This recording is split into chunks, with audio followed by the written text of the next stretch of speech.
交警上台。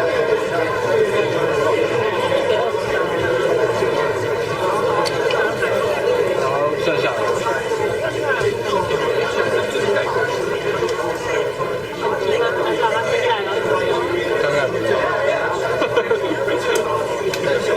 他老板刚回国，刚从美国就走，今天然后今晚才回来，应该是今晚。我只相信卖掉了，卖掉了，还没啊？要卖吗？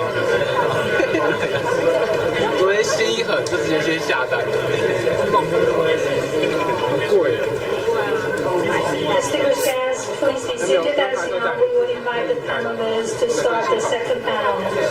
Semiconductors in motion, navigating strategic shifts in the global landscape. 你有没有用虾皮的票？那什么时候？虾皮的那个？这还没很多哎。对啊，没有，我是用直接折掉的，折钱，现在用虾皮，折多少？然后5000块吧。啊，好多。我忘过了。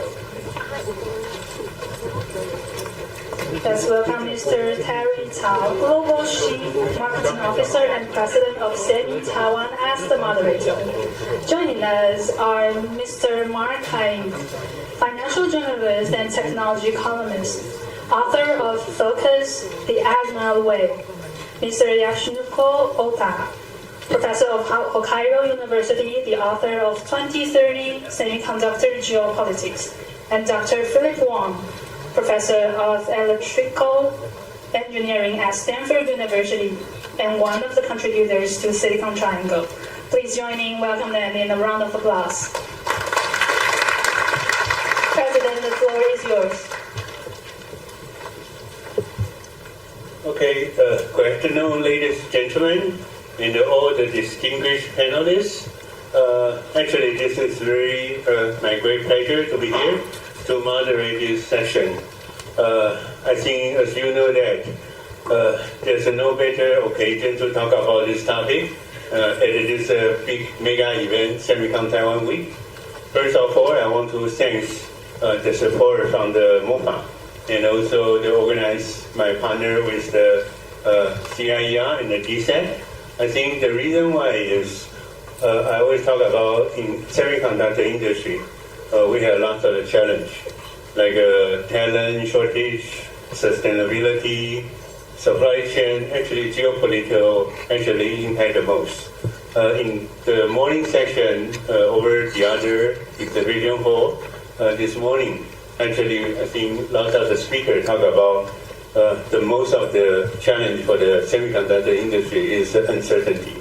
And the uncertainty is come from the policy and the nationalism competition.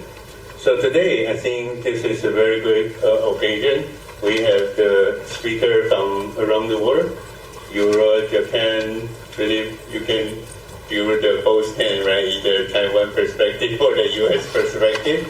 We should talk about how we navigate the supply chain resilience and the strategic realignment. Yeah, I think three of them are very well known. I think Philip is very well known in his professional technology research and also in the Stanford University. And also the Ota-san, he also published a book, especially the semiconductor geopolitics. Yeah. Last but among the list, I think Mark, this is the week you promote your book, right? the very ASML story, I think is very interesting. So the first question I want to check three of you. Maybe not everyone here to know about the story, the research you are writing, or I think Philip also you are helping the Silicon Triangle. They have the book, so maybe we can have each of your panelists to give us some summary. What is your key research or the essence of the book? What's the key message you try to deliver? So I would like to begin from my right hand side. So Mark, can you to begin with? working. Should I press a button? Take a little time. Okay, it takes a little bit of time.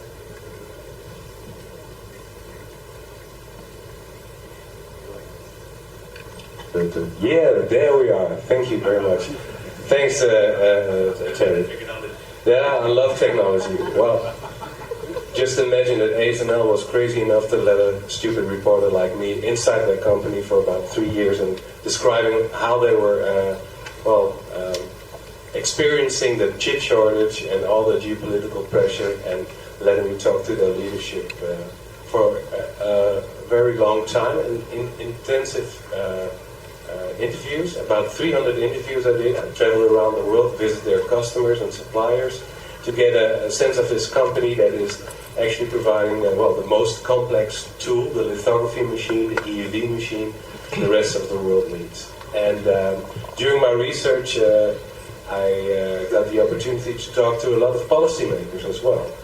And for me as a reporter, it was kind of an eye-opener that even in DC, they were willing to talk about this very crucial technology with a guy from the Netherlands. And it's not because of me, but because the company is so crucial to the rest of the semiconductor industry.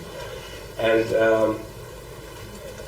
you might expect that ASML was a well-known company in the Netherlands because it's like a national champion, but it actually was quite obscure until a couple of years ago, because nobody realized how big this player was for the rest of the semiconductor industry. And the reason is we don't have any fabs in the Netherlands.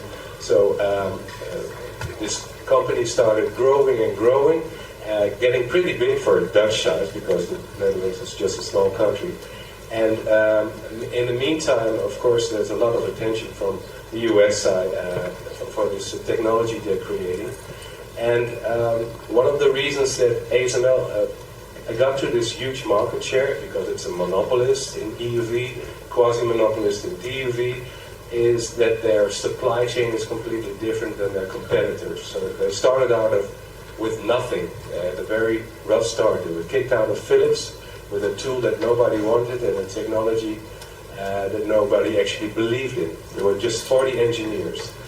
But their CTO, who recently stepped down, was employee number 0. He found a roadmap that was an opportunity, and he was forced to find their suppliers outside of the company. One of their biggest partners, of course, is Zeiss, the German company, and together they built this supply chain, this ecosystem of over 800 suppliers that provide like 80% of the value of this litho tool.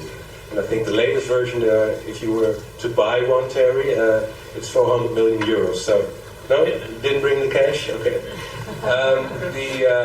So 80% of the value of these machines is created outside of ASML, which makes these ties and bands of trust, bonds of trust, as I call them, within the supply chain, very important. And also, it created a competitor in the litho market that was more agile than, for example, Nikon or Canon. And ASML kept its research budgets onto the same level, even during downturns, and it was possible to spread the pain, the economic, financial pain, to the rest of its supply chain. And that way it got to this level of being a huge player and having all the research money to invest in newer generations. And that's the way they got to EUV. They were the only one who got EUV to this industrial level that you can commercialize it. And of course EUV was an invention that was research in Japan, and it was research in the US and in the Netherlands. But it took a huge effort, 15 years, $50 billion of research, and a lot of focus by this guy called Martin van den Brink. He's like the Steve Jobs of the litho industry, and he's also the protagonist in the book I wrote. And for ASML, it was a huge gamble to let me into the company, but they wanted to be less obscure because they became part of the focus of the international attention as well. So they wanted to get an objective story out. What's behind this company? What's behind our philosophy? What's behind our strategy? And I know there's a lot of emphasis on the technology, on the nanometer side, but I was personally impressed by their strategic thinking, how they're investing, taking shares in company, taking over companies, and they're looking ahead like 10 to 15 years, which is another thing you often see in politics, because there's a lot of short-term vision as well. So these worlds collide in focus. Short-term vision of politics and the long-term vision of the semiconductor industry. Thank you. Thank you for your The button. Yeah. So, Oda-san, can you also share with us about your book? Yes. What is the key essence you want to? Okay, let me introduce myself a bit. Even though my current title is a professor at Hokkaido University, but I've been a journalist for 40 years, and I posted to Washington D.C. and Frankfurt in Germany, and most recently in Singapore. But I was not an expert on semiconductors. I am just a journalist to cover the international affairs, particularly international trade and the diplomatic policy, stuff like that.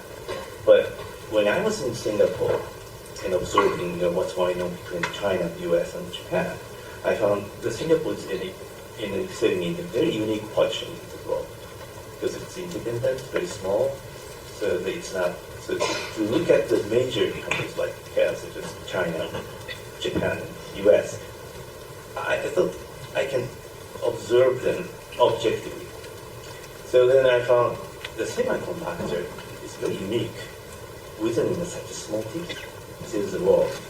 So we can talk about the politics and the economy and the company management and everything in this team. So I found, this is interesting. So I started learning more about the technology and started interviewing the people in the industry and the policymakers. So that makes me to write a book. Then in that book, I started writing how the U.S. semiconductor policy was devised and developed in White House under the Biden administration, and how the U.S. sanction worked on Huawei. And I was lucky to have a chance to interview the Huawei management level people person, and I found how their reaction was developed in the Huawei side. And it was really tough companies, very skilled, well managed, and they have technology, and they know how to use technology strategically. And it was very interesting story, so if you had a chance, please take a look at the chapter. And also, I tried to compare the U.S. policy, EU's, and Chinese, and in which I tried to figure out how the Chinese industry policy developed and their technology policy, and using the example of Huawei and the memory companies. I found it's very interesting. The Chinese unique way of promoting the industry is to give money from the government at the beginning to everyone, right? So then there's competition among the Chinese companies domestically, and eventually there will be a winner and loser. Then like a rolling snowball, as the money comes to the winners, even from abroad. So that's the way how to foster the competitive policy in China. And eventually the loser will disappear from the market, and the winner will spill over to the global market after the experience of success in the Chinese market. But I thought this is really interesting and also very strong. It's very difficult to compete with those policy-wise and the company management. That's one thing I learned through my investigation in the book. And finally, I wrote a bit about the future of the industry, because when I wrote the book, and it was just before TSMC decided to come to Kumamoto. So, and there's a discussion in Japan that Japan has experienced a peak period of time in 80s. Japanese chips dominated more than 50% of the market in 80s, but now less than 10%. So the people worried about the future. So 10%, 5%, it will be 0% in years, 10 years of time. So then, what is the key element to revive the Japanese government, Japanese industry, is technology first. So you have to have technology, definitely. And you have to have the talent, the people. And also we have to have the vision of the future, how to use semiconductors. That's the most important part. Because we are going into the stage of the AI chips. The AI chip is a major player in the chip industry. But the question is how to use AI for what? So you have to have the vision first. Then you can design the AI chips. Then you can produce. So in a sense, I use Amazon Alexa home. It's because I live alone, so I want to have somebody to speak with. So when I get home, I said, I'm home, Alexa, and she says, welcome back, Yasu. I'm glad you addressed me, such like that. And in the morning, I asked her the news and the weather. So anyways, I feel like Alexa's here in this box, right? But this is just box speaker. So where's Alexa? It should be somewhere in data center in California maybe, or in Japan. So there's data center there, and in the data center buildings there's a server room, of course. The rooms, like you see the espionage film, like security and breaking the doors. That's server room. Then inside the room there's servers, bunch of servers, and inside the servers is a board made by probably NVIDIA, and on the board there's the chips. And in the chips, it's on the chiplet there's a GPU and memory. So, sorry. So what I was trying to say is the AI lives in the chips. So that is something I wanted to write in the book. Nice talking to you. I think definitely AI is the new driver for the semiconductor, and also AI can also help the semiconductor to be more smart in terms of the manufacturing. So let's shift to Philip to share with us some of your views. Thank you. Sure. I'm Philip Wong. I'm not a journalist, I'm just a technologist.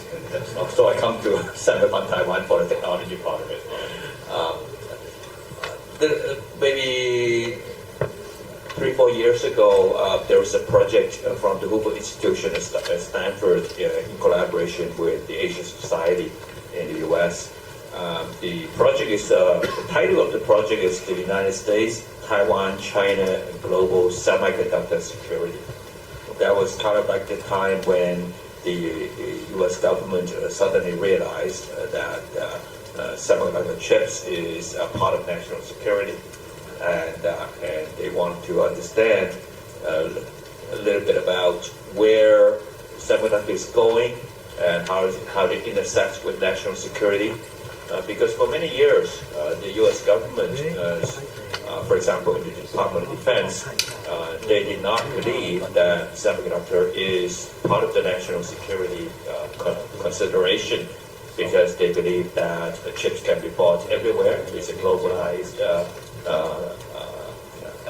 technology, that any advances in semiconductors would not lead to any asymmetric advantage in terms of military advantage from the U.S. So therefore they just say, there is no need to pay attention to that. We just buy the chips, and everybody can buy the chips, and there's no need to be the leader of the chip. But what they did not know is that this is a foundational technology for a lot of the advanced technology that we want to have, including any new military technology, drones, AI, quantum, 5G, 6G, they all depend on chips, as the previous speakers mentioned. So it's really strategically important to all countries. And also concomitant with that, after decades of neglect from the US government, there is a loss. The industrial base for semiconductor manufacturing has gone away from the US. And as a result of the loss of industrial base, they also are at the verge of losing technology leadership, and as we see today. So the study was to try to understand the role of semiconductors in this world, and also to understand how national security and semiconductors are entwined together, especially about China and Taiwan. As you know, there's a differences in opinion about the politics in China, mainland China, and also in Taiwan. So this is a study that led to a book which is called the Silicon Triangle, in which I contributed mostly the technical part of it. I'm not a political scientist, nor economist, or a policy person. But the one thing, the few things that came to you asked Terry, you asked about the conclusion of the book, right? The main conclusion is really is that the technology itself is not a static technology, because a lot of the politicians think of it, things like chips, maybe think of it as a static thing. Well, I have a technology, I have it now, today, and that's good enough for the next decade or so. But as you know, technology evolves, and it has to advance year after year. Otherwise, it loses its value, because nobody wants yesterday's chip, right? Everybody wants tomorrow's chip. And so this is one key conclusion that we brought to the table as we advertise our book to Washington, D.C. This is one key thing that we keep telling the policymakers in Washington, D.C., that you should think of semiconductor technology as a technology that needs to constantly evolve, just like a shark needs to keep swimming. Otherwise, it doesn't work for the shark. And so it's not like the commodity, like an oil. Oil is there in the ground for millions of years. You just need to take it up. But semiconductor needs to be constantly evolve and advance. And so doing the R&D is terribly important. And so that's the message of what we gave them.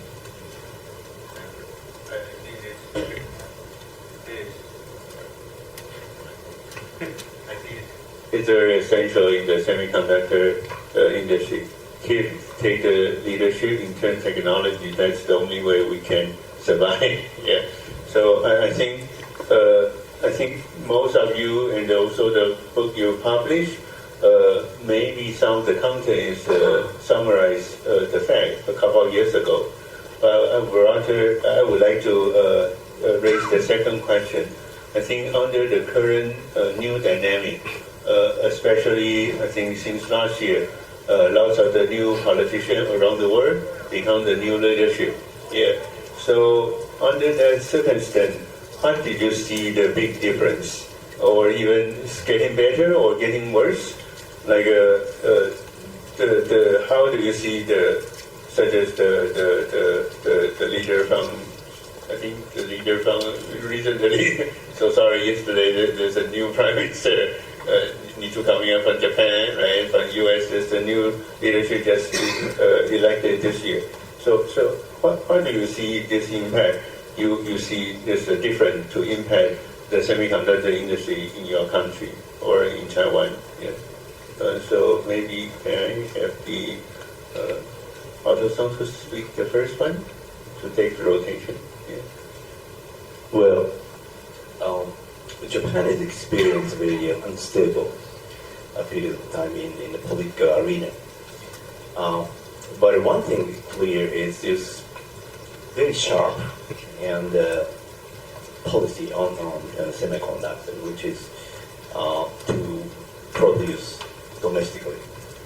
So the TSMC came to Japan, Kumamoto, and started the production. And Rapidus was created, which is a government-backed company. It's technically speaking, it is a private company, but it is government-backed, more like a state-owned company. It's a national project. And this strategy just continues, no matter who is sitting in the Prime Minister's office. So I don't think any impact for the other country, for example, like a new leadership from the U.S., does it impact the semiconductor strategy in Japan? Well, definitely. I think Mr. Trump is a big issue. I'm sorry to say that. Don't worry. I think we have. This is a country of the freedom. Don't worry about it. Thank you very much. So then, only a few people from the US, as I know. And actually, last time I came to Taiwan, I was in a tour bus, and the tour guide says something about Trump. The one of the American citizens was in the bus and started talking. Mr. Trump is great, and don't blame him. They started long speech. So I have to be very careful. And I speak about Trump. But the one thing clear is Mr. Trump knows what America needs. It's production capacity inside the border of the U.S. And by the same token, Japan has the same problem. So when Mr. Trump goes that Trump's way, made in the American way, so Japan has to do the made in Japan way. So this is competition between the government, even though they're allied nations, Japan, Netherlands, or EU, UK. So the U.S. power is overwhelmingly strong than others. Well, put China aside now. So then to counter the power of the U.S., I think Netherlands, Japan, Korea, and Taiwan have to team up. So this is the issue now being discussed in Japan. But the answer is not clear because there is political difficult issues between Korea and Japan, for example. So we have many issues we have to overcome. But the target is clear. Team up. Thank you. Can you share with us about your observation? Especially you stay in U.S., you get more like a first-hand observation about what's the big difference about the impact. Yeah, indeed, I live in the U.S., I work in the U.S., and it has been a big impact since the new administration came on board this past February. There are three things that is important to know. I'm sure that you all know about it, but there are three things that are very important. One is on the implementation of the CHIPS and Science Act, both in the manufacturing subsidy and also in the R&D part of it. There's a great uncertainty with this new administration. In the manufacturing subsidy, it's unclear what they're going to do beyond what they have done with one of the biggest U.S. company just recently. And it seems that many of the contracts that are drawn up between the U.S. government and the major companies who are receiving those manufacturing subsidies are probably may be renegotiated in some point in time, and it's unclear what they will do. There's a great uncertainty. Second part of uncertainty is on the R&D part. Our friends from Europe just described that they built a bunch of pilot lines and supported many of their activities in Europe for the global innovators to come and use the pilot line and develop technologies. On the other hand, on the U.S. side, they just canceled the NetCast, which is the nonprofit set up to run R&D for the CHIPS and Science Act. It's unclear what they're going to do going forward because any transition beyond that is going to be at least 6 to 9 months, if not more, before they can restart what's going on in the R&D side. The third thing that is probably has the biggest impact over the long term is the attack on the universities. I work in the universities, I see that every day. And so those will be a big impact going forward, both in terms of attracting international talents to the U.S., which has been the case for the last many, many decades, that the U.S. has been able to attract the best talents in the world to come. And many of them do stay. Statistics show that over 80% of the foreign students stay in the U.S. and build their careers there, at least initially. And so the U.S. is the next benefactor of all the global talent flow. And that is going to be severely hampered going forward. And second is the impact on the research universities and the funding of the universities, as well as the way the universities are being run, thrown in a big turmoil right now, and everything is unclear. And especially for these kinds of things, the impact is going to be felt not just immediately, but also decades later, because, for example, because of the uncertainty and the lack of funding, many universities will pull back greatly in terms of hiring faculty, broadly speaking. And those limitations or changes in the faculty hiring, the impact will not be felt immediately, but it will be felt decades later, because the careers of these faculty will be many, many decades long. The U.S. will be the beneficiary of all the new policy, right? But you can also feel there's also some like an impact with some consequence, right? Okay, yeah, good to know. Yeah, Mark, how about your observation? Well, first of all, I totally agree with you, Philip, that research is, of course, the foundation of all innovation, and it's kind of odd to see that the US has so much emphasis on controlling and limiting the rest of the world, while it should also spend a lot of effort in promoting and helping its own research. So this kind of counterintuitive, which is, I think, a long-term and a short-term vision difference. For me personally, it's very tiresome, all these developments, because I have to keep on updating every new version of the book. And it's impossible to digest all the news that's happening. But let me just get back to the chaos and the diversity in news, because tariffs are now, export controls are part of tariff talks, as we just heard at the first panel, and which makes things even more unpredictable, and it creates chaos. For example, in the global economy, which kind of pauses investments in new technology, and in the end, that will hurt the entire semiconductor industry because there's less appetite for chips, unless, of course, there are AI chips. So the rest of the market is like pausing, waiting for this big leap to double in size to 1.2 trillion, I think is the latest figure, in 2030. So there's a lot of chaos in DC, and what I've experienced and heard back from the people working at BIS is that there used to be this very director role of the NSC, which is not a thing anymore. So the oversight of export control has kind of been drawn to the White House itself, and it's for a lot of people in DC, it's also they're wondering what's happening behind the walls. Sometimes it could be H20, not getting a license for export, and then the other week it's the other way around.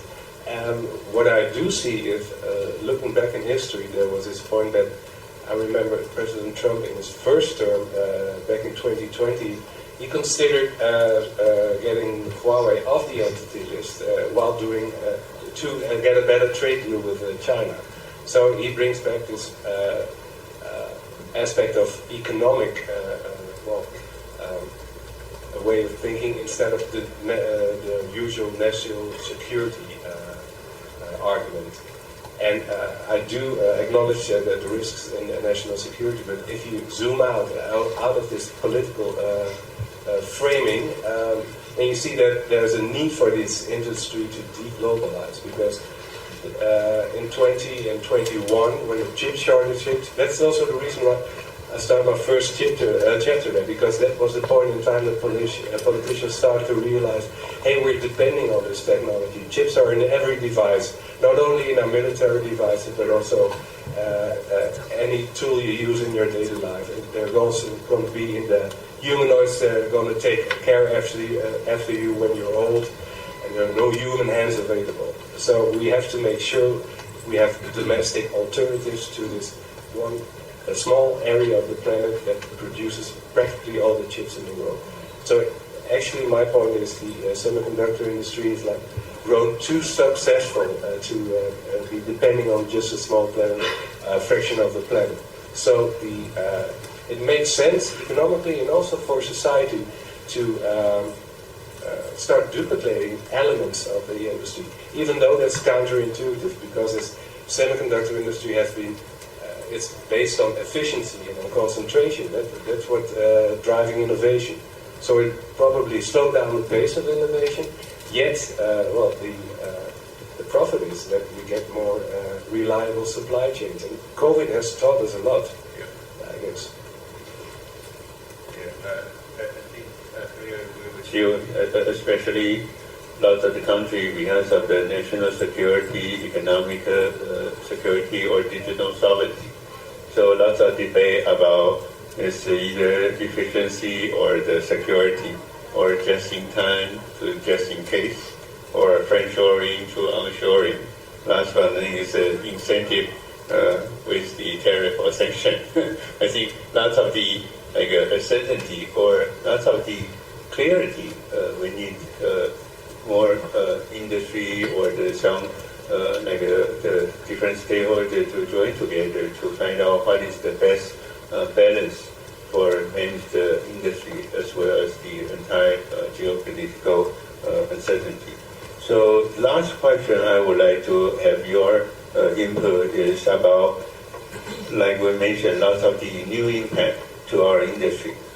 What do you observe, any kind of example for the further collaboration, either private public partnership model or the cross-country or the cross-regional alliances? Any kind of the example you already see happening now, or you foresee there should be, or how it works?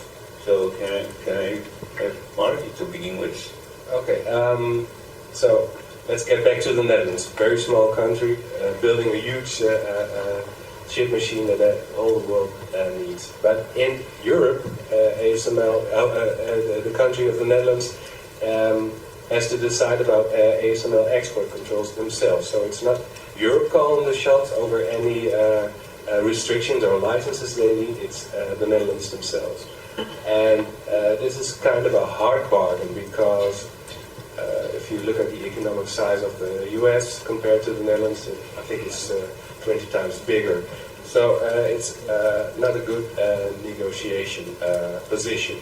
So what the Netherlands is trying to achieve is getting back to the multilateral agreements like the Wassenaar Agreement, which is hard because there's a war in Ukraine, of course. And on the other end, you see coalition attempts that started out in the Netherlands, and it now is containing, I think, about 8 or 9 EU countries that are also involved in semiconductor manufacturing or supplying to the semiconductor industry, which is countries like Germany, which has Zeiss and Truth. They are important suppliers to ASML. And, of course, Belgium with IMEC. We heard about IMEC in the first panel. And also France, which happens to have great AI companies, as I just heard, like Mistral. Okay, well, I'll have a look. And so together, these companies, they're trying to promote the EU as a new era for companies like TSMC to expand, or global foundries. Unfortunately, Intel paused its, well, actually scrapped its plan to expand in Magdeburg. So there's room for another highly advanced fab in Europe, because I think in the end we will need even these highly advanced chips in Europe too. What you see happening is that the coalition, starting out in Europe, is reaching out to other areas of the globe. So, for example, Southeast Asia is very interesting. Countries like Malaysia and Singapore, now we talked about that, they're interesting because they're like somehow a neutral area within these superpowers.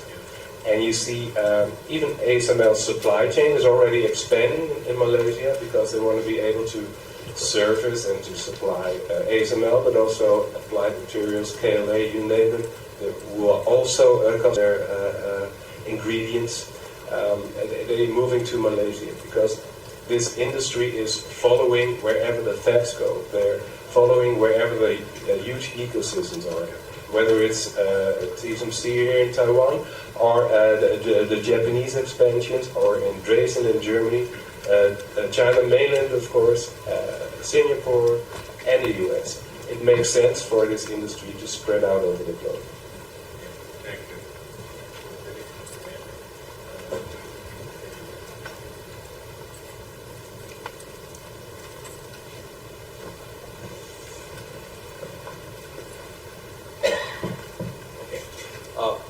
Maybe I'll make some comments about something that I do know a little bit about, which is how changes in technology may change the kind of policy that we want to make for semiconductors. First of all, technology evolved, as I mentioned earlier, and today, if you go to Semicon across the street in here, you see that semiconductor technology is really at a crossroads. And two-dimensional miniaturization is no longer the main driver for technology advancement. So the companies who have been successful in miniaturization may not be the same company who will be successful in the next few decades. Right? So there are new things coming in on board, new materials, new devices, 3D stacking, advanced packaging, chipless, all these new technologies. Whoever can figure out advances in these fields and make a good business out of it will be the leader in the next few decades.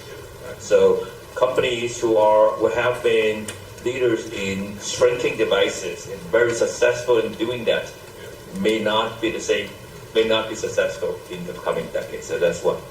Second is that we already, for the last few decades, since the invention of the promotion of the fabless foundry model, which really created a whole industry of fabless companies. This ecosystem is also emerging because you can see that fabless companies are getting closer and closer to the manufacturers to co-optimize, co-design their chips and their products, their applications, and so they are getting closer and closer together. So a high degree of trust is required for these kinds of collaboration. Because you have to share your roadmap, you have to share your technology plan, you have to share your product plan, and a high degree of trust is needed. So that's very important quality. And the other one is that because the design of the whole chip and the whole system as a result depends critically on the device technology itself. So the advantage or the controlling, the party who controls technology has gradually moved from the designers to the chip company, to the chip manufacturers. And the chip manufacturer used to be just somebody who just runs the chips and then you sell the wafers to the system company, but not anymore. So that's also very important to figure out. Going back to this question about trust, a lot of people think, okay, maybe we have to globalize, we have kind of splitting into two different worlds. One is the kind of like-minded country, Western world, and then there's China, and whether China will become a semiconductor powerhouse as you see in the Western world is today. I think a great part of it depends on one very critical element that I mentioned just before, which is trust. And without the trust, you will not have a strong semiconductor industry.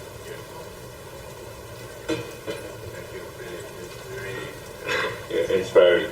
And also, I also observed that, especially in the new product coming up, for example, the AI chip, actually also create a new collaboration model between the company or even between the region or the country. Right? Like a couple of years ago, maybe few memory company from Korea will join Semicon Taiwan, but because the new AI product is you need to open your arm to embrace based on the new collaboration model with the new product. So I think you really make a very good example about the industry, how to moving forward. Yeah. So last but not least, Wada-san, can you share with us? Thank you. I think we will see more and more the competition heavier and heavier. Yeah. But how to look at the competition, meaning of competition is going to be very different, I think. I think competition will play out across 4 dimensions. One is between nation and nation, with China and the US, or the US, Japan, whatever. Then company, or between companies, right? Naturally, they are competing with each other. But the companies have to compete with the government of its own. And the company has to compete with the foreign government. So the 4th dimension is going to be very difficult, complex equation to find the solution to. So we have to find the point of the balance somewhere in type of working, pulling the rope from both sides. And it seems to me that the PowerPoint is leaning heavily on the government side now, right? But there's a strategy that the company can play. For example, I was trying to figure out how the NVIDIA chip is made. And the chip is designed by NVIDIA and manufactured by TSMC. And to make the chip functional, you have to have the SK Hynix memory, just besides the GPU. Then I asked that the more the NVIDIA sells their product, the more the SK Hynix gain the profit. So I asked my SK Hynix, why you can invent such a memory? Why not Samsung? And the friend says, thanks to Japan. So we've been successful to invest, making this HBM with the help of 2 Japanese companies. One is a machine company and one is a material company. So that means even though the nations competing each other, the company has to enforce a strategy. Like this, it's cross-border thing. So again, it's about trust. Trust has to be necessary from the government, but also you have to develop your own trust with the partners somewhere in the world. Through the same situation about the trust and also cross-company, cross-country. You want to make some final comment? Well, I just wanted to add on that bond of trust that you also see a lot of single sourcing and dependencies in the industry. It's with at TSMC where there are just a couple of tool makers that can provide these tools, and these are like very brittle but a valuable chain. And the funny thing I recall from meeting all these people in the industry that it's not a lot of people. It's like a network of people who've worked in this industry for decades and go back long time. Well, just look at Morris Chain, of course. He's in the industry for 93 years. And well, he's 93 years, but seems to be in the industry for his whole life. And you see the same thing at ASML. These are usually men that really have this network. And it feels odd that it's now being torn apart by, well, new politics and new economic laws. Yeah. Thank you for your sharing and your comment. Yeah. I think this almost come true, and because the time limitation to the final wrap up. I think first of all, thank you for all your input. I think your point resonate me a lot. I think also inspired a lot, and lots of the example you made, actually we have some commonality and reach some consensus. But I overheard to listen to some of the keywords like trust, right? And also, for example, the how to build up the partnership and the collective model. So I feel like for the industry moving forward, especially how to manage the geopolitical uncertainty, or how you make a good balance of the resilience. I think definitely we need trust and transparent the global platform. We have to be also work by the public and the private partnership. I think all the time you also talk about, even sometimes not every company is try to fully align with the government, or sometimes there's a lot of the conflict of the interest or dealing with the different government. But how we build a platform we can conversation either with the multi-government or the multi-industry, so that we can create the best of the policy which can really benefit the entire semiconductor industry. Ultimately, we can benefit all the human beings' life. I think there's nothing more important than that. We should have the conversation continue to moving forward. So once again, I want to thank every participant today and all the great work support from the MOFA, DSAT, and also from CIER. Yeah, thank you very much. Thank you. Thank you all for all the valuable comments. We'll now have a 15-minute break. Please come back to the venue before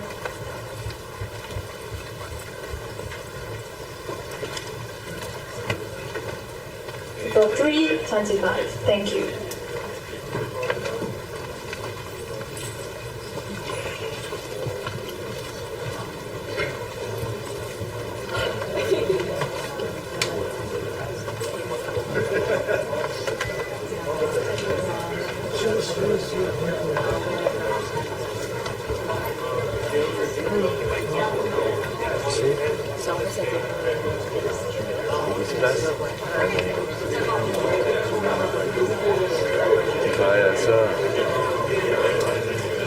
Dear guests, the next session will be starting at 3:40. Please come back to the venue before that. Thank you.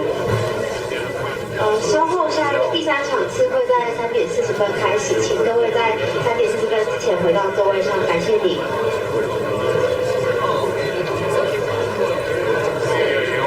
Moi j'ai vu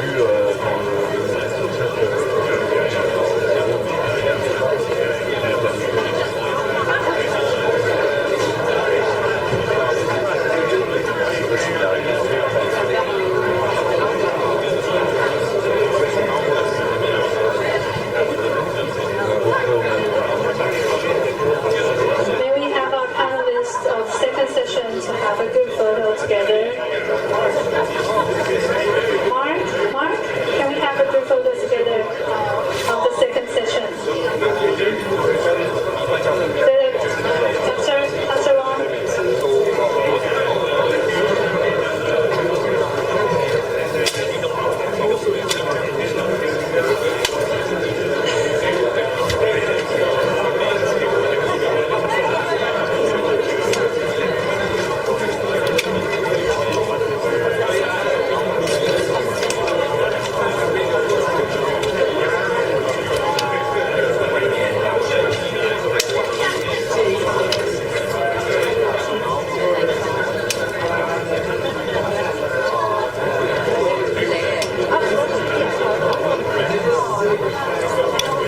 We prepare all of the clothes of the author of the second session. And we have all the books in the author's hands and have a good photo. And look into the photographer's camera. One more, please. And we do another click one of a video click one. Here. Can we look into the camera to do a video clip 1, 2, 3? Can we? No, we don't have hands for another gesture, so 可能得这样子，因为他们已经秒数。Okay, thank you. 谢谢。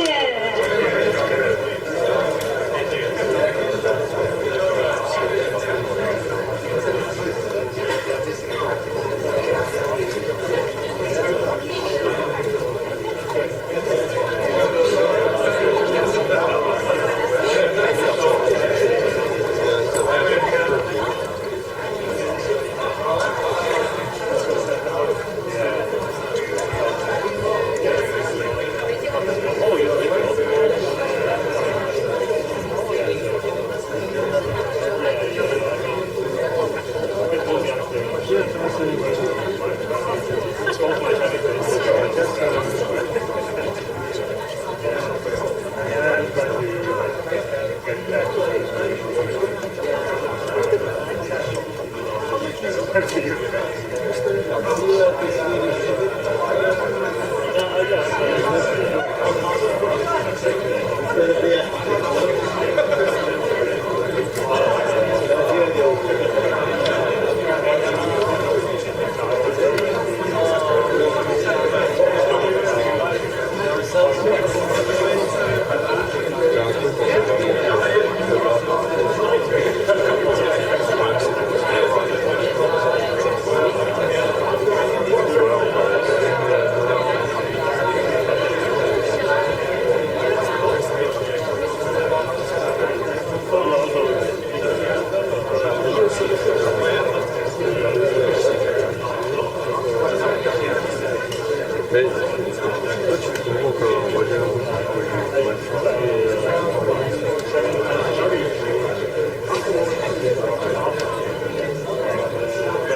我在想象很多不认识的，然后又大家都不唱，然后是而且那种局就是不是那种局，我觉得很傻，就是男生通常认识的男生都来讲，然后就会一直黏在边上。我塞学。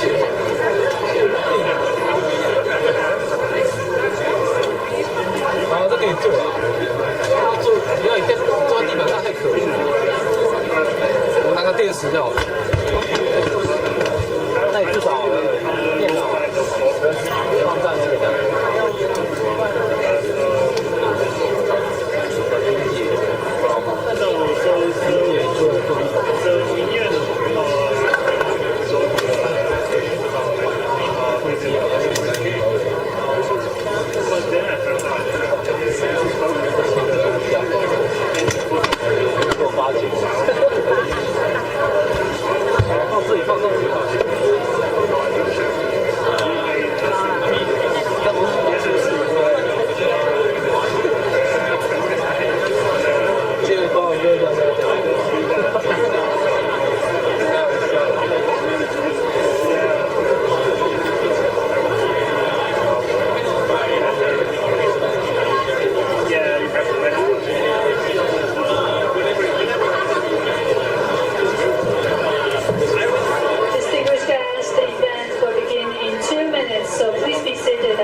Co-founder and CEO of Julaya, a B2B neobank operating across West Africa.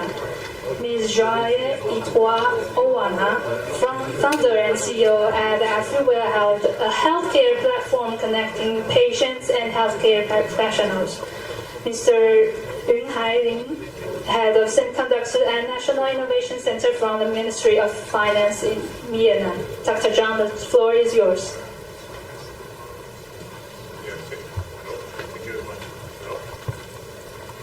I have to wait for 3 seconds, okay? So the wave travel here very slow, okay? Take 3 seconds, okay? I have to confess that religious confession, but I have to confess this session is more related to international cooperation and business opportunity instead of geopolitics, politics, okay? So, but I believe that this session should be more interesting than pure geopolitics. So today we are very happy that we have 4 speakers, 1 from Europe, and 2 from Africa, and 1 from Asia. And we would like to invite them to share their perspective on the international cooperation and also business opportunity from semiconductor to digital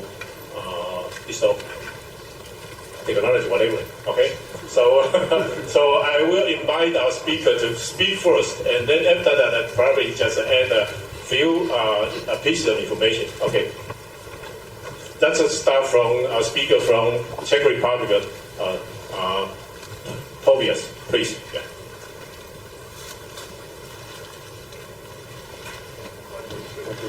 Oh, okay. All right. Thank you, Professor John. So, hello. My name is Tobias Schlipport, and I would like to talk about the cooperation in technology and semiconductors between the Czech Republic and Taiwan. So, let's start with saying that the Czech Republic has some strong foundation when it comes to technological supply chains. For example, the cluster of Czech companies contributes to about 1/3 of world's production of electron microscopes, making the country a global leader in precision optics. Another example could be cybersecurity or software design, as Czech firms like Avast or ESET are recognized worldwide, and together with our strong engineering schools, they form an important digital innovation base. Well, the current flourishing Czech-Taiwanese cooperation is also built on some strong foundations and long history. The best example would be the Taiwanese company Foxconn that has been operating in the Czech Republic for over than 2 decades, with several large facilities, and its subsidiary company has grown into major employer and basically one of the largest company in the country.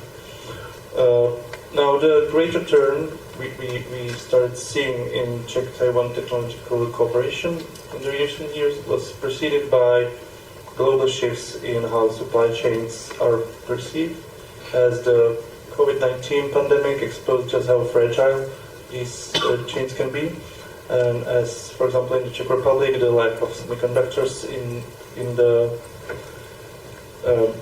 lack of chips hit our automotive industry especially hard, and since the Czech economy is largely based on this industry, it was, of course, a wake-up call for the people in the country at that time. Now, at the same time, Taiwan began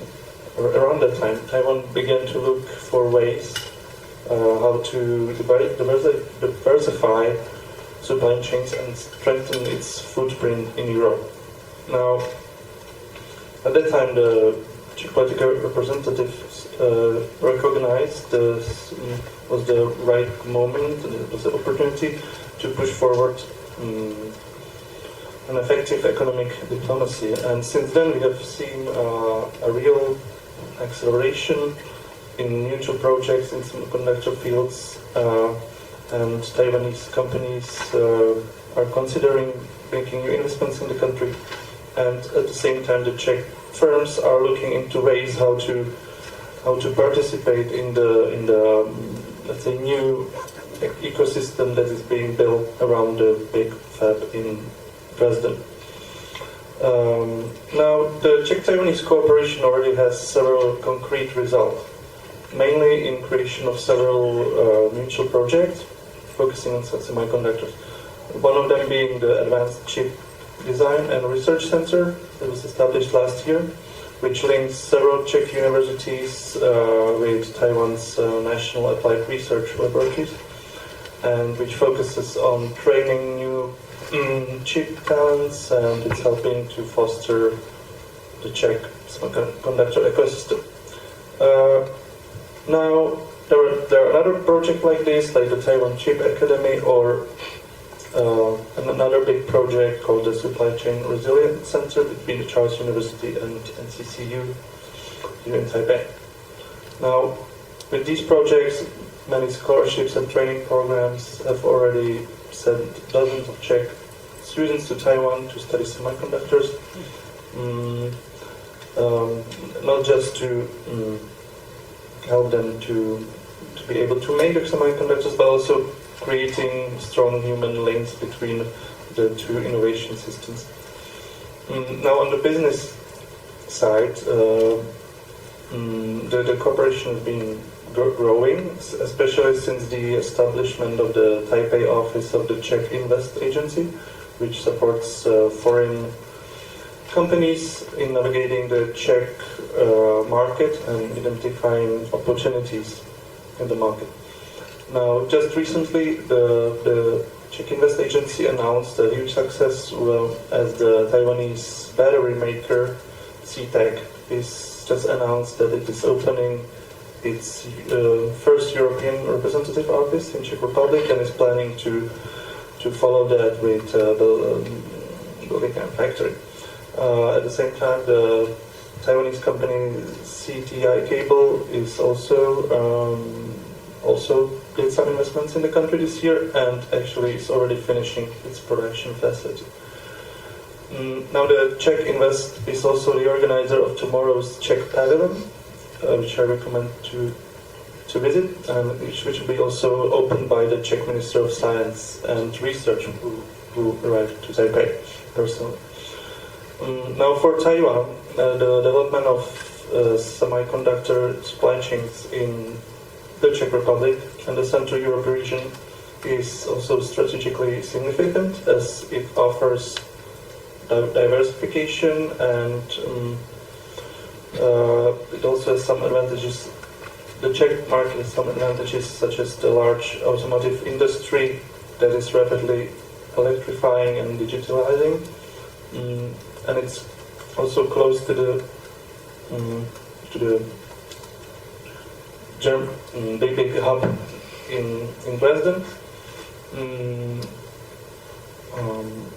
and also by entering Czech Republic, Taiwan gets trusted partners within the EU, and which can help anchor the Taiwanese companies securely in the region. Now looking ahead, there are four main directions for future cooperation. First, that's the talent, as both countries need more engineers. Second is the research and innovation, as Czechia can become a testbed for applying semiconductor technologies in areas such as automotive. And third is the resilient supply chains, as even though Czech Republic is not going to host the mega fab like the one in Dresden, but it can become an essential link in the supply chains, in the design, testing, packaging, etc. And for Taiwan, that means a secure base in Europe.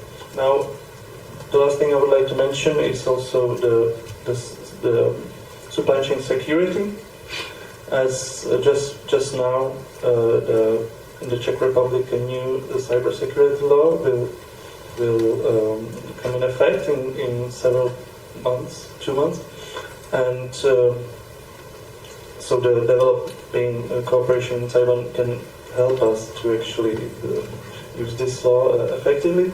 And at the same time, I think that we also have some experience to offer when it comes to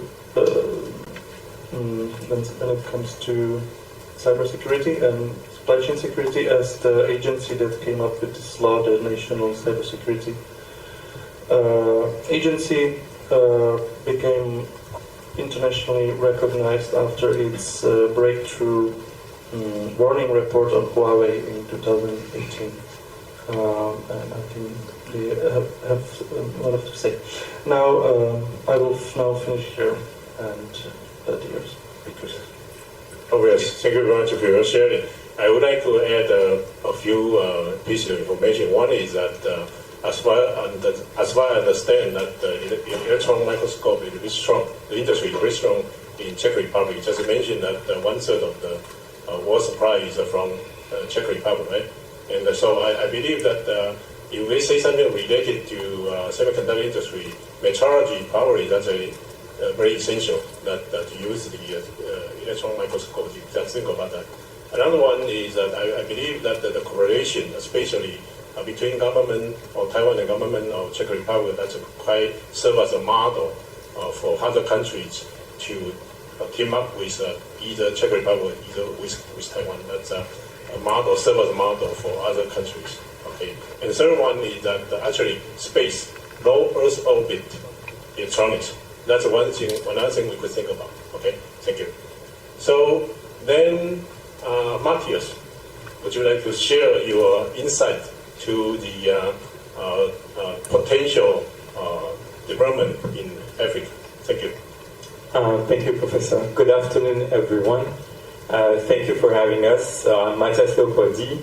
I'm the co-founder of a neobank, a fintech company based in West Africa. So we operate in 4 markets: Côte d'Ivoire, Senegal, Benin, and Togo. It was launched 7 years ago. Just from some data, we processed around 1 billion euros worth of transactions for about like 2,500 companies that we addressed.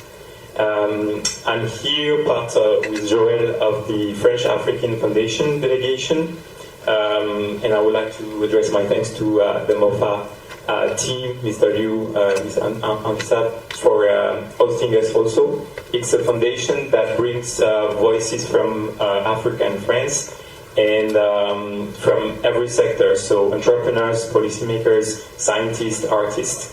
And this gives us the opportunity to exchange and have a broader view than just only technology for the continent. So I would like to start my little address with a story, maybe a question for the audience. Has anyone here heard about Transsion? No? Someone? Yes. Thank you. So Transsion is the number 4th phone maker in the world, after Apple, Samsung, and Xiaomi. But they only sell phones mostly in Africa. They went there in 2008 in Nigeria, and they found out that to address this market, you needed to localize technology, right? Because the other technologies were not fitted for the market. Why? It's because first they discovered that power is unreliable in Africa. So you needed to build different kinds of batteries for these markets. So they were the first one to actually have very high capability batteries for the market. Second, also, networks are also unreliable. So you needed to have dual SIM before dual SIM was in other phones. You know, it was like mono SIM. So people in Africa switch networks based on where they are. Also, the skin color is different. So to win the market, you know, they actually changed the design of the cameras so that they could better capture the skin colors. And then also for distribution, they had like some particular center. And it will be interesting to note that they also bundled the phones with the payments wallet. And this makes it very successful because it's not only a phone, but it's also a bank at the same time. So this brings me to why would the fintech founder talk about technology and semiconductor panel. And it's because also Africa is a leading market for payments and fintech. So about 15 years ago, there was a revolution where the telecom operators started venturing into the financial space. And today, I'm based in Côte d'Ivoire, so I live in Abidjan. 80% of the population here pays and transfer money with their phone. Joel, also based in Central Africa, you pay with your phone also. Okay. Whereas like in Taiwan, 40% of transactions are still cash, which is a very different market. And it's very important for technology. So I would like to say that for like the semiconductor industry, Africa can be a resilient lab. Why is first because there's a big need for connectivity. Last year, I think it was about in March, there were 4 undersea cables that got cut, and about like 13 countries went offline for 2 days. Did you go offline also last year? Okay, you were lucky, but all of West Africa we went offline for 2 days. So now there's a rush for new cable connectivity, and it's a big opportunity. But more important is for compute, because in Africa we only have 1% of worldwide data center capabilities, whereas in 2050 we'll have 25% of the world population. So you see the spread between the demand that will be huge. And also for devices, as I said, there is a big demand for particular devices, and the smartphone market is growing faster than anywhere in the world. Still last year, the overall market there grew two digits number over the year. So maybe a few ideas.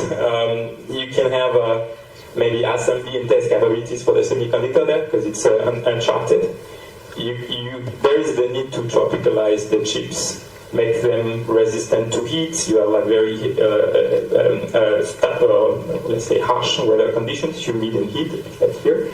And also you can design for particular needs like offline and embed offline capabilities in the secure elements.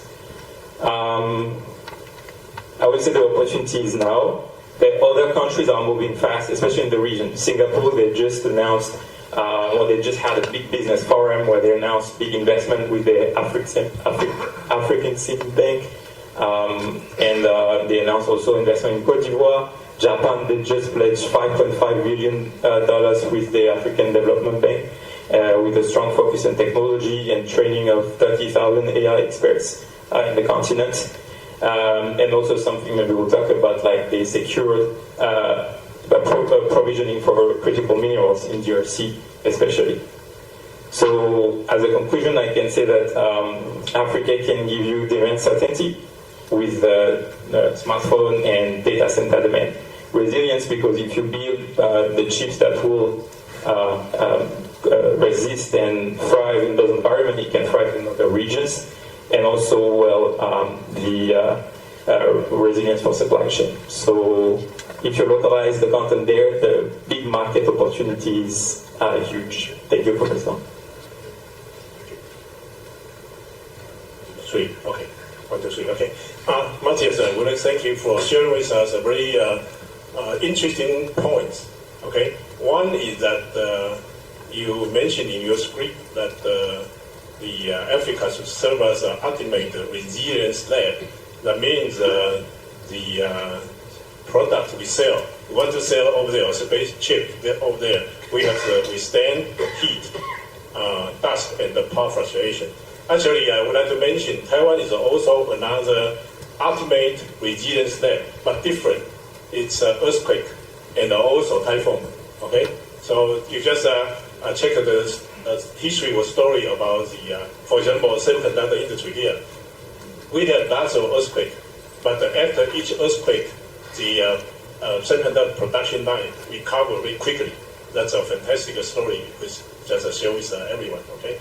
Another one is just you mentioned that the offline commerce. Okay, offline commerce means that even though the connection is cut, you still could conduct transaction, right?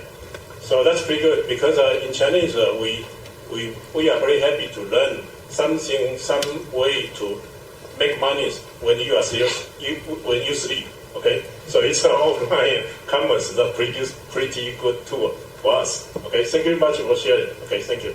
So our next panelist is Joel, right? So please, yeah. Good afternoon, everyone. My name is Joel, and I have a confession to make. I am not a semiconductor expert. So why am I here? So together with Matthias, we're joining as young leaders of the French African Foundation. And under increasingly high geopolitical tensions, Africa's role is becoming increasingly important. So we wanted to come here. This is the first time an African delegation is part of the Semicon.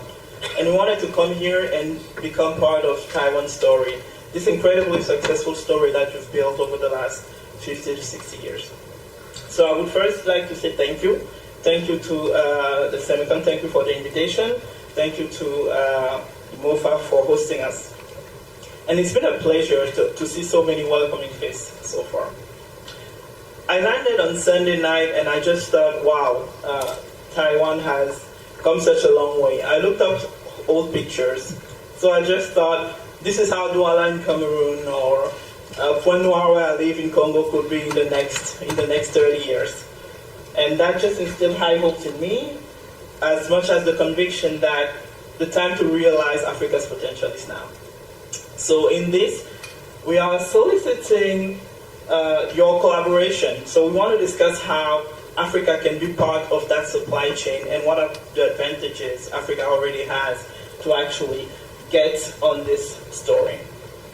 We do believe Taiwan has enough cards to play in that part for Africa. Again, I'm Joel, and I'm the founder of a telehealth company. We are based in Congo. I'm originally from Cameroon, so covering largely Central Africa so far. Africa can shift from raw ore suppliers to value-adding resilient nodes in the global semiconductor chain within the next decade, I believe. We want to participate in this $1 trillion market that is deemed to be coming by 2030. And here's a practical pathway we believe we can get there. So through first concentrating on refining capacity where minerals required are. I believe some of you might know that 70% of the cobalt used for batteries is actually all coming from DRC. So the idea would be to look at countries like DRC, Zambia, Mozambique, South Africa, and actually have better refining capacity close to the minerals and with better logistics. There's huge investment going, for example, into the Lobito corridor, which is a rail, port, and road corridor built to go from Angola to Zambia, going through the DRC. Increasing the capacity for minerals to move around the continent and to go through export directly to the United States or directly to Europe. There is over $6 billion already pledged to this project. And this is deemed to be an over $10 billion project right now, infrastructure project. Secondly, after increasing those refining capacity, we need to plug the material corridors into Africa's rising technology hubs. Hubs are being developed already, looking into some of the basic semiconductor into Egypt, Kenya, South Africa. The idea is that design talent, advanced packaging and test service will be closer to a compliant supply. Some of you may have heard of the AFCA, the African Continental Free Trade Area. This has been enacted, I believe, back in 2021, and Africa will become the largest free trading area with 54 countries, making customs and barrier exchange go down significantly. So exchange has been very fragmented, so we have a lot of conviction that this trade agreement would actually help goods move across the continent. So for companies who come to either trade or set up factories to then sell abroad, this will be critical. This is a 1.3 billion people single market that is being built. And 7 of the 10 largest, the fastest growing markets are in Africa. And third, I want to focus on training.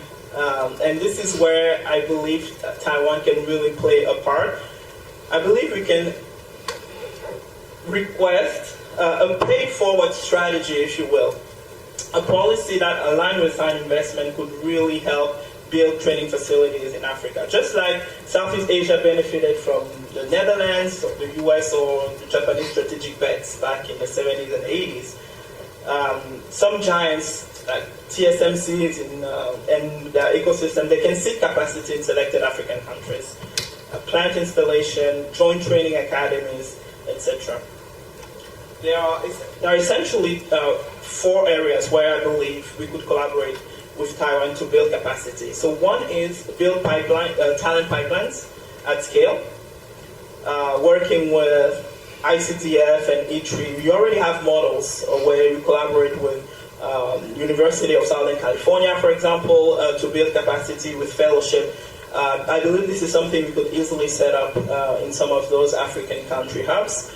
We could have an Africa design track with universities and pilot different lines for equipment. We really believe in the development of special economic zones that are already underway. Only in Congo, there's already for special economic zones that we're building. There's an economic zone in Nigeria. There's one in Cote d'Ivoire that has been built for a while in Gabon. So we want to invite international investors to come set up shop closer to reduce the time it takes to consumers, but also to benefit from special taxation rights. And finally, there's also some faculty development and K-12 pipeline that can be built. Fund chairs, lab kits, and sabbaticals for African faculty to rotate through Taiwan. And I believe Taiwan could definitely play a unique role in developing the semiconductor industry in Africa. And this is why we're here to invite you to do with your expertise, your patience, and your collaboration. Thank you very much. Yeah, thank you very much, Joya. Okay, and very happy to come to Taiwan. Okay, so I have a few information that I would share with you that actually Taiwan's semiconductor industry started in the year of 1976. So it's almost, at that time we dispatched a young team of engineers to go to US to learn the specifically from RCA to transfer technology and back to Taiwan and starting from that point. So it just already spent close to 50 years to achieve today's status. Okay, just would like to share with you, and very happy that you mentioned E3.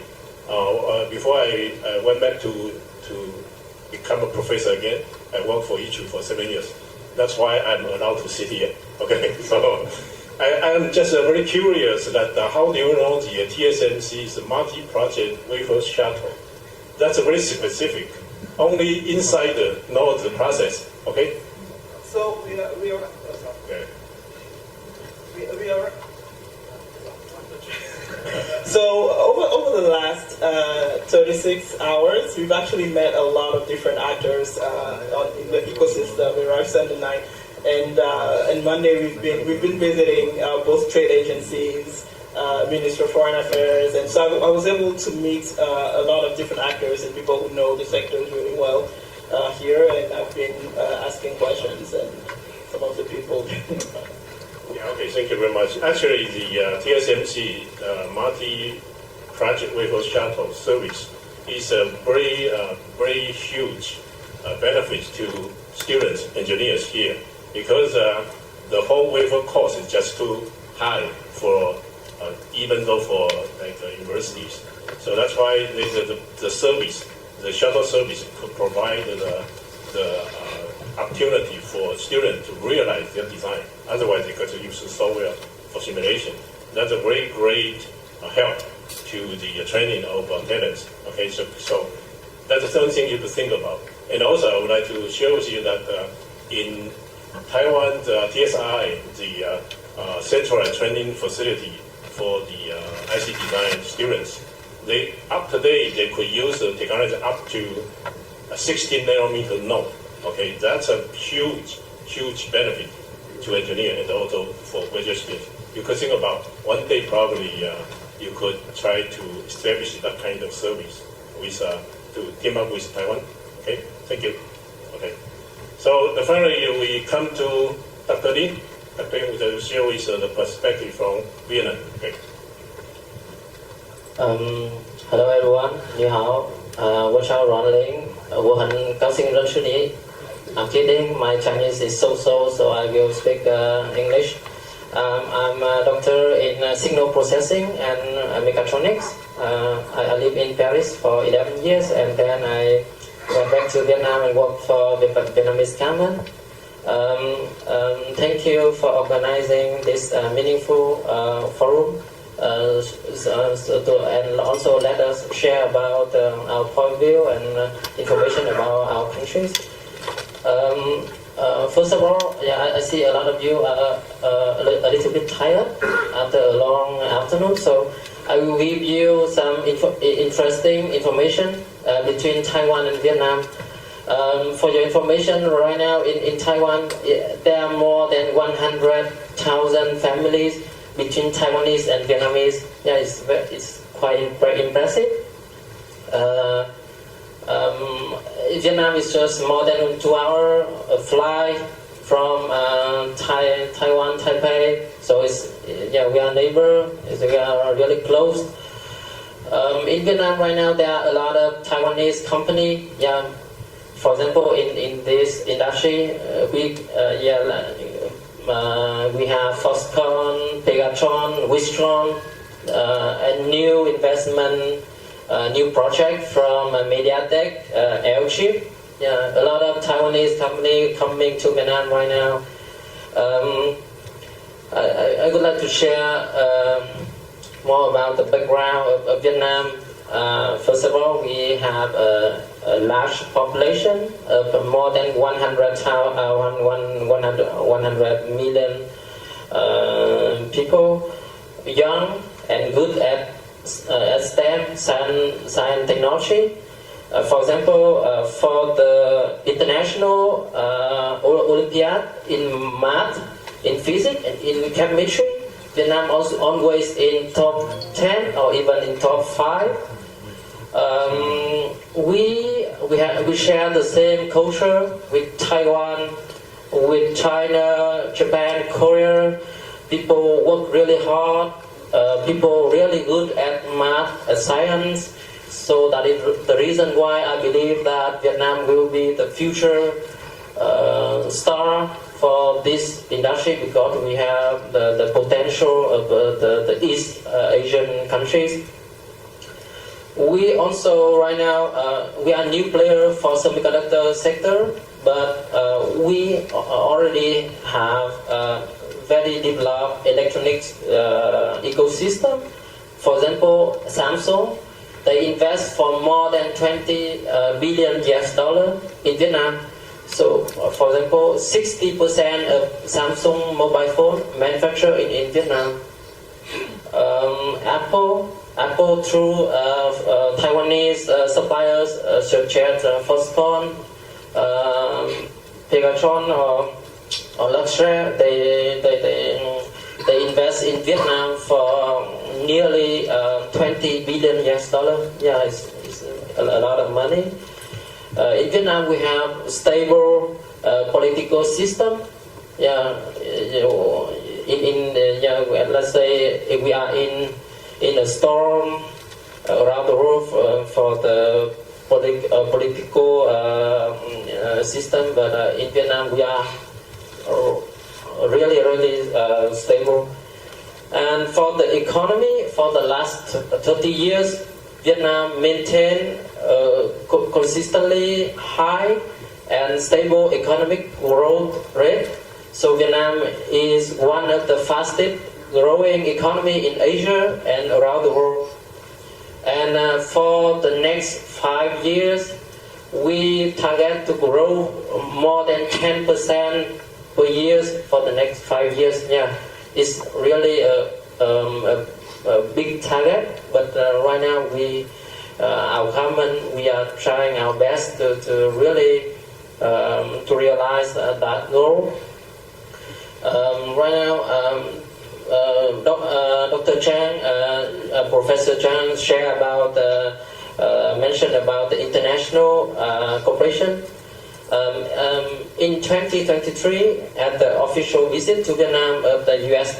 President, Vietnam and U.S. upgraded the relation between two countries to the highest level of two countries, and the two we focus the two most important things are about innovation and semiconductor, and from that we participate to the CHIPS Act program of the U.S. and a lot of U.S. companies, for example Intel. Intel they have the largest ATP factory around the world in Ho Chi Minh City in Vietnam. We have the new R&D center from NVIDIA. Last December, actually, Rensen Huang, the president of chairman of NVIDIA, he visited Vietnam, and we announced the new R&D center of NVIDIA in Vietnam. Qualcomm, also Qualcomm just last month, the president went to Vietnam and announced the third largest R&D center of Qualcomm around the world in Vietnam after US and India. And we work a lot with US. We are a hub for Korean companies, Samsung, LG. We also working closely with Japan, like right now, for example, with Kyushu region, a lot of new fab and new investment, with the shortage of talent. So we are working with Japanese government and partner for the talent. So we will train for about 50,000 engineers. So we would like to work with Taiwan for the talent. Thank you. Actually, from the script you sent to me yesterday, that in Vietnam you already have 50 ICT companies with more than 7,000 engineers, and also in the packaging industry you have more than 10,000 technicians, engineers. Okay, so that's a great progress in this area. Okay, thank you very much for sharing. So I forgot to keep tracking the time. So how much time do we have left? The floor to the audience for the Q&A session. We might collect 2 to 3 questions for the first round. Okay. Is that okay for everyone? Yeah, okay. Let's take 2 to 3 questions. So please raise your hand, identify your name, affiliation, and keep the question short, approximately within 30 seconds for each question. Anyone? Yeah, please. Yeah. Our staff will hand you the mic. 各位你好，我叫魏卡尔，我来自美国哈。So I'm the American in the room. So I'm bilingual in Mandarin, studied my Mandarin in Taiwan. I'm also in the semiconductor industry and the smart card industry. I met Morris Chang in 1985, Brother Hotel in Taipei. He's not Taiwanese, let me tell you. Here's the question. The problem with all semiconductors is it's a very complex industry. 非常复杂的那个半导体行业. So what you need is water and power. These are the 2 most important things. But with the advent of AI, large language models, and inference at the edge, comes the other problem, which is how do you generate new sources of energy? You've got options, but how do you do that? So my humble opinion is, you might or might not agree, there's only going to be a few countries in the world that make semiconductor chips. What do you guys think? That's it. Thank Take you. it away. Welcome. Second questions from the audience.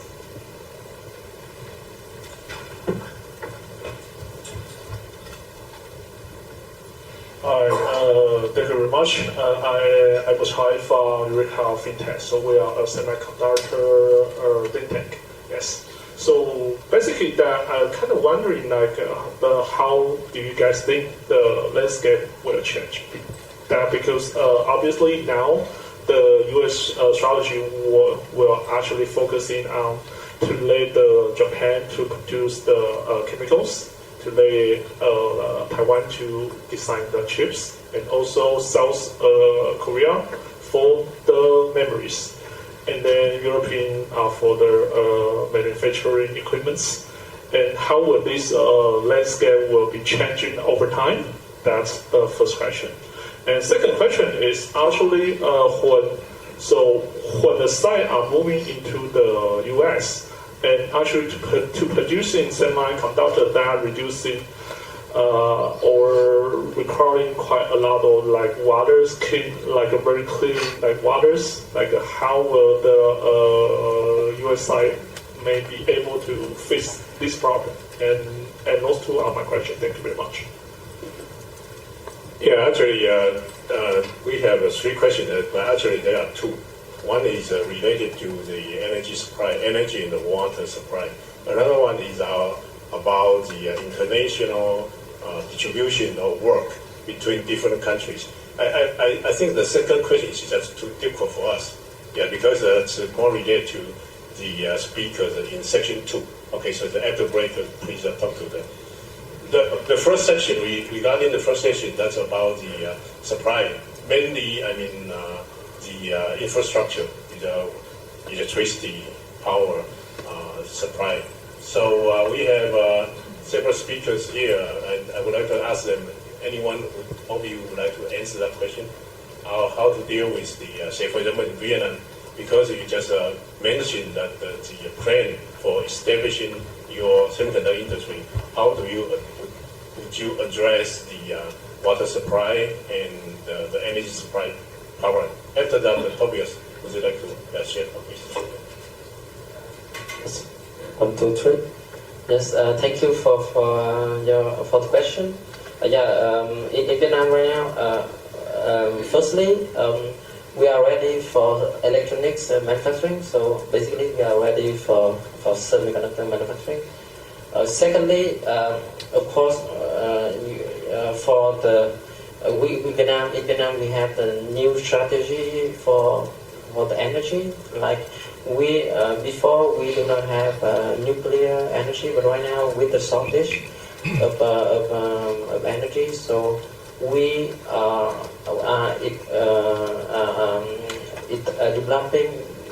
establishing a nuclear plant in Vietnam to support the new project in high tech. Yeah.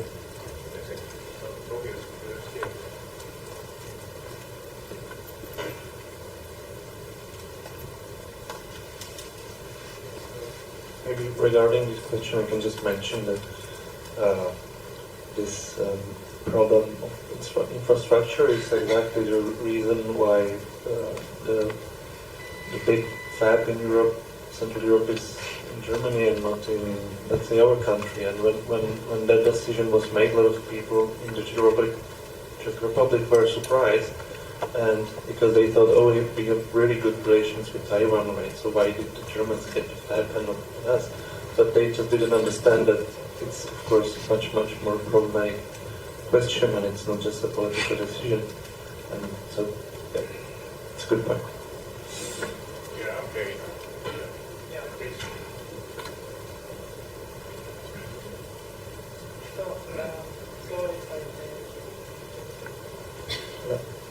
So if I may, so I mentioned earlier that Kenya, Egypt, and South Africa have already started having some chip activities. So the reason why they select very legacy nodes, so like very basics one, is because of that capex requirement and the water power demands. And so for those, the water power are lower. The water demands are lower, so that's why they are going into this specific market. And Egypt has already seen some traction with Cyware system. South Africa as well, they have a center for microelectronics and nanotechnology.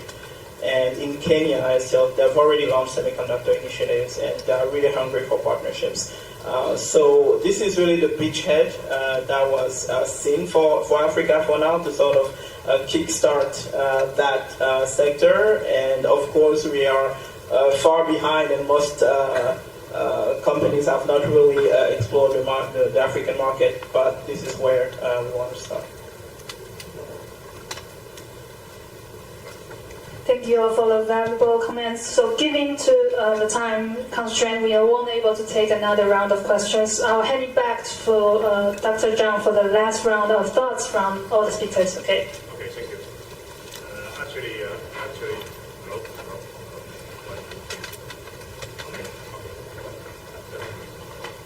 Actually, the problem regarding electricity and power and water, that should be related to Taiwan government.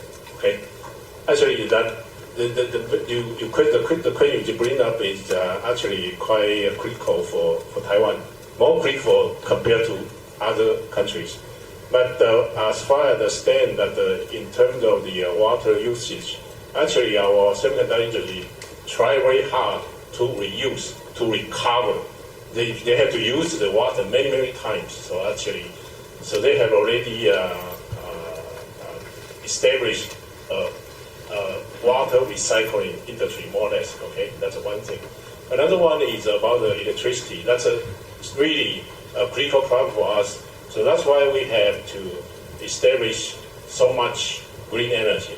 So you could check the power right now. each day, on average, I believe more than 25% of the energy, the electricity, is either supplied by offshore wind or by the solar panels. Okay, so that we have to provide. But thank you very much for bringing up the question. But that question are really critical for Taiwan. Okay, thank you. But because time limitation, we have to stop here. Okay, so we have a few minutes that ask our panelists to give us a message to share with us.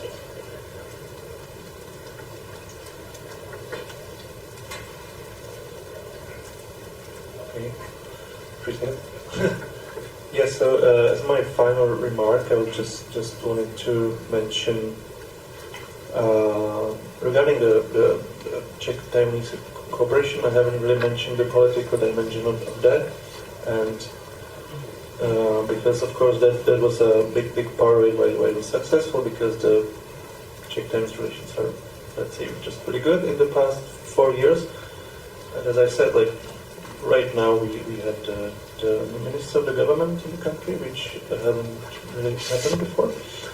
But at the same time, in just about 3 weeks, we also have new elections, and which will most likely bring a new government, also maybe a government that will change the course of the foreign policy.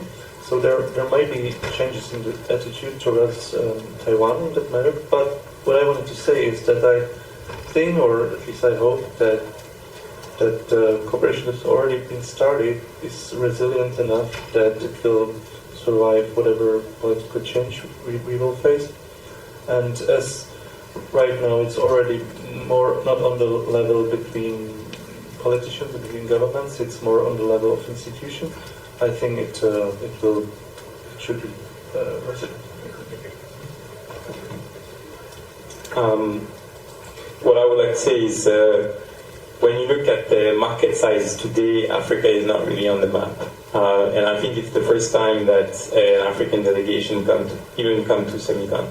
But when you look at the growth rate, as Joel said, the growth opportunities are in Africa. 7 out of the 10 fastest growing economies, among Taiwan is in the top 10, but are in Africa. So it's like taking the bet. Back 50 years ago, Philips, the Dutch company, took the bet to invest in TSMC, and today you are one of the most valuable companies in the world. So who's going to take the bet to invest in one of the companies in these countries, in this industry, and see the growth opportunity there and now make the future in the next 20 years? Our message is one of the countries in Africa, or several of them, are this opportunity. Just take the bet.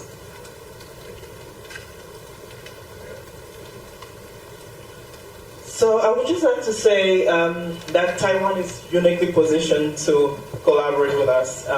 We have missed a few revolutions in Africa. We don't want to miss the next one.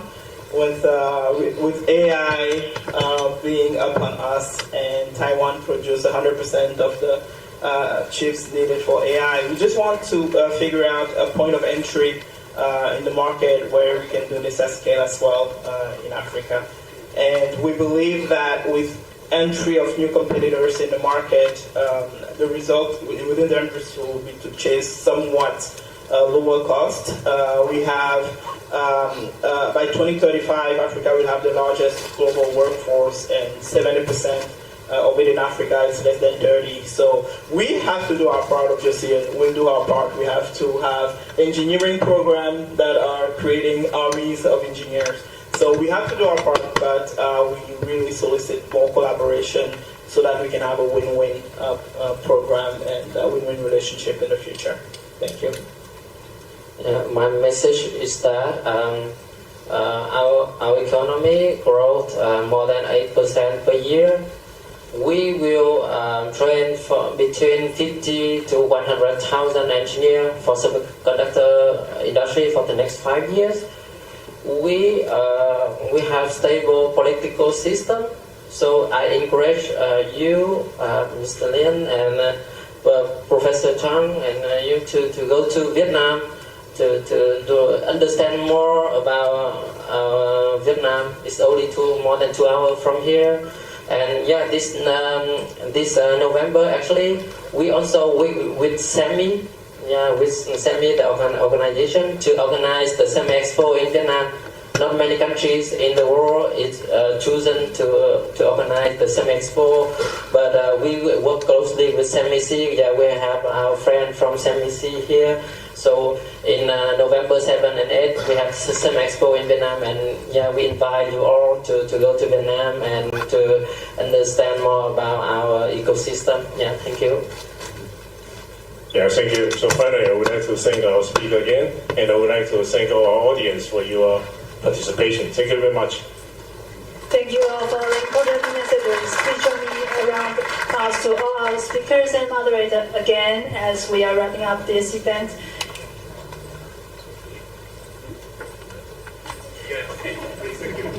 Thank them again for all the panelists and all our moderators who did a great job today. Ladies and gentlemen, as we come to the close of today's forum, DSET would like to sincerely thank all of our guests and participants for today. We're also very honored to have Dr. Lian Xianming, the President of CIER and Vice President of DSET, to deliver the closing remarks. Let's welcome him.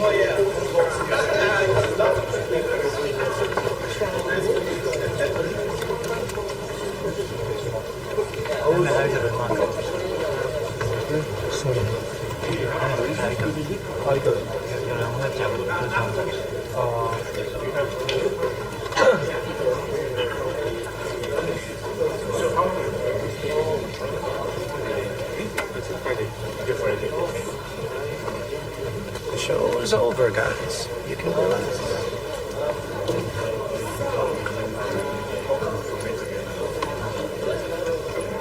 With CIER's long-time engagements in Taiwan's economic security policy, this event is in a niche among all this critical discussion on supply chain security. Let's welcome Dr. Lian once again with a round of applause. Thank you.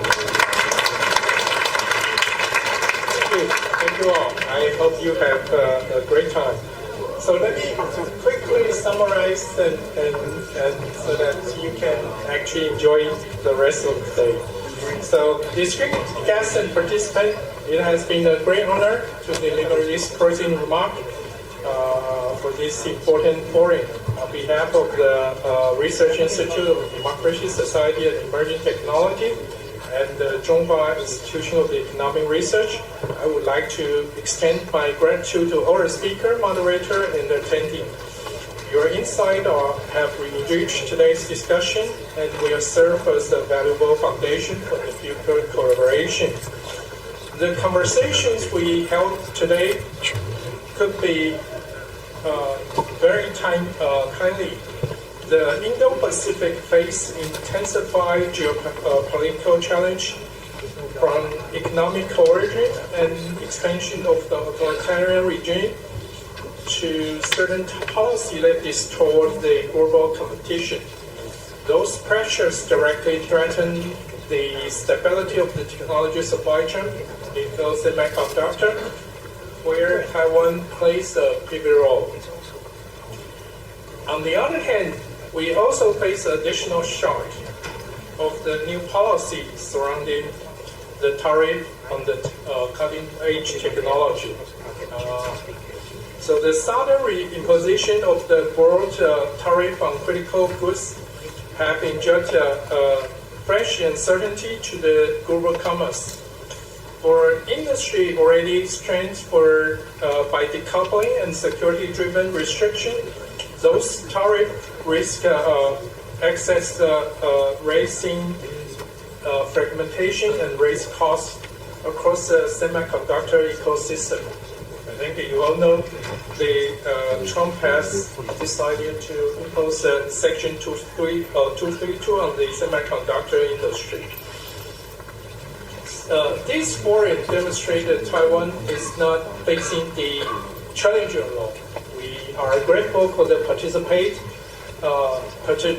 of the partner from the United States, Japan, Europe, Southeast Asia, Africa, and beyond.